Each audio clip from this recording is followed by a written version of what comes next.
So next topic is equivalent conductance के equivalent conductance क्या होती है, इसको डिफाइन कैसे करते हैं हम।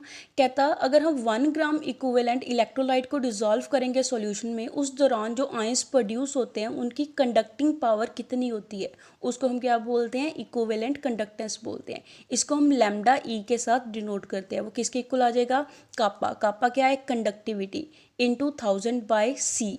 सी यहाँ पे हमारे पास क्या है, सी कंसनट्रेशन है हमारे पास इन ग्राम इक्विवेलेंट पर लीटर।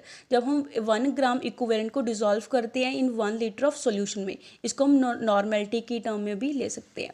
यहाँ से हमारे पास लैम्डा क्या आ गया, कापा इंटू 1000 बाई सी। कापा की यूनिट्स क्या होती हैं, सीमन पर सेंटीमीटर, और वॉल्यूम क्या है हमारे पास, सेंटीमीटर क्यूब पर लीटर। और हमारे पास कंसंट्रेशन क्या है ग्राम इक्विवेलेंट में, ग्राम इक्विवेलेंट पर लीटर। तो यहाँ से हमारे पास यूनिट क्या आ गई इक्विवेलेंट कंडक्टेंस की, सीमन सेंटीमीटर स्क्वायर पर ग्राम इक्विवेलेंट। और ऐसा यूनिट्स क्या होगी, सीमन मीटर स्क्वायर पर इक्विवेलेंट। यहाँ से हम कैसे लिख सकते हैं, लैम्डा इज इक्वल टू के बाई सी, ऐसे भी इसको एक्सप्रेशन को लिख सकते हैं। नेक्स्ट है कैलकुलेशन ऑफ कंडक्टिविटी, कि हम कंडक्टिविटी को कैलकुलेट कैसे करते हैं। जैसे कंडक्टिविटी कापा है वो किसके होती है, रेजिस्टिविटी के रेसिप्रोकल होती है। तो हमारे पास कापा कंडक्टिविटी है, रो हमारे पास क्या है, रेजिस्टिविटी है। तो यहाँ से हमारे पास रो, रेजिस्टिविटी हमने पीछे पढ़ा था, रेजिस्टिविटी किसके इक्वल होती है, आर ए बाई एल के इक्वल होती है।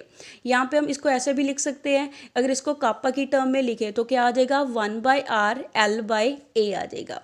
और 1 बाई आर क्या होती है, कंडक्टेंस होती है, जो क्या होता है, रेजिस्टेंस का इन्वर्सली प्रोपोर्शनल होती है। तो 1 बाई आर को हम जी भी लिख सकते हैं। जी मीन्स क्या है, कंडक्टेंस ऑफ द सेल। और यहाँ पे जो एल है, एल क्या है, डिस्टेंस ऑफ सेपरेशन, के दोनों कंडक्टर्स में कितना डिस्टेंस है। और ए यहाँ पे क्या है, एरिया ऑफ क्रॉस सेक्शन, जिसको हम सेंटीमीटर स्क्वायर की टर्म में लेते हैं। और जो क्वांटिटी है एल बाई ए, इसको हम सेल कांस्टेंट बोलते हैं और जी स्टार के साथ डिनोट करते हैं। इसकी यूनिट क्या होती है, पर सेंटीमीटर होती है। तो यहाँ से हमारे पास कंडक्टिविटी है वो किसके इक्वल आ जाएगी, G, conductance into cell constant, because L by A यहाँ पे क्या है हमारे पास, सेल कांस्टेंट है। तो इस एक्सप्रेशन को हम ऐसे भी लिख सकते हैं, conductivity is equal to G into G star, या फिर हम जी की कंडक्टेंस की वैल्यू पुट कर दे, वो क्या होती है, इन्वर्सली प्रोपोर्शनल होती है रेजिस्टेंस के। वहाँ से क्या आ जाएगा, kappa is equal to G star by R. Next हम इसके रिलेटेड एक न्यूमेरिकल करेंगे। न्यूमेरिकल में हमारे पास क्या गिवन है, the electrical resistance of a column of 0.5 molar sodium hydroxide solution of diameter 1 centimetre. इसमें क्या है कि हमारे पास इलेक्ट्रिकल रेजिस्टेंस गिवन है 0.5 मोलर सोडियम हाइड्रोक्साइड की, जिसका डायामीटर कितना है हमारे पास, 1 सेंटीमीटर डायामीटर है, और लेंथ कितनी है उस कंडक्टर की, 50 सेंटीमीटर लेंथ है। और उसकी इलेक्ट्रिकल रेजिस्टेंस कितनी गिवन दी हुई है, 5.55 इंटू 10⁻³ ओम उसकी रेजिस्टेंस गिवन दी हुई है। यहाँ पे हमने कैलकुलेट क्या करना है, रेजिस्टिविटी को कैलकुलेट करना है, कंडक्टिविटी को कैलकुलेट करना है, और मोलर कंडक्टिविटी को कैलकुलेट करना है।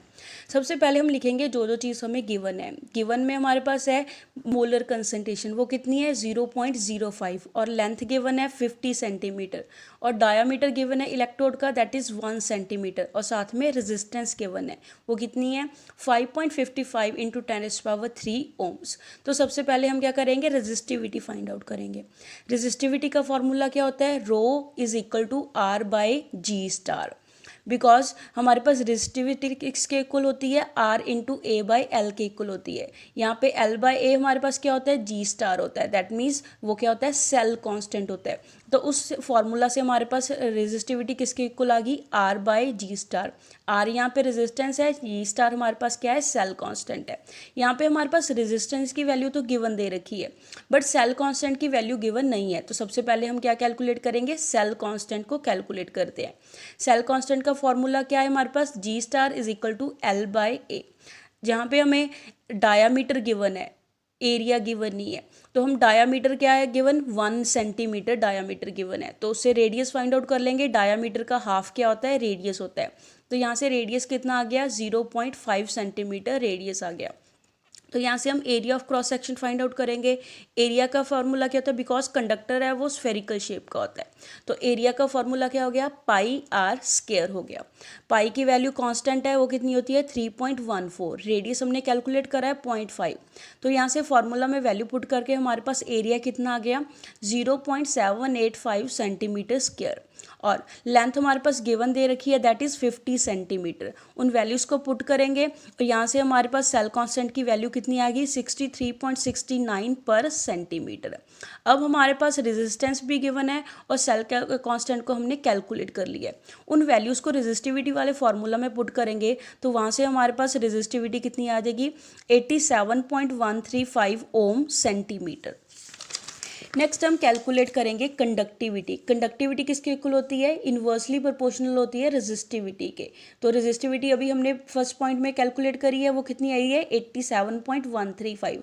वहाँ से कंडक्टिविटी कितनी आ गई 1.148 इंटू 10⁻⁻² सीमन पर सेंटीमीटर। थर्ड हमने क्या कैलकुलेट करना था, मोलर कंडक्टिविटी। मोलर कंडक्टिविटी का क्या फॉर्मूला होता है, lambda m is equal to kappa into 1000/m। Kappa की वैल्यू क्या है हमने ऊपर कैलकुलेट करी है that is 1.148 into 10⁻⁻² into 1000 divided by molar concentration हमें गिवन दी हुई है 0.05। इन वैल्यूज़ को पुट करेंगे, यहाँ से हमारे पास मोलर कंडक्टिविटी कितनी आ गई 229.65 centimetre square per mole. That's all for today. Stay home, stay safe, thank you.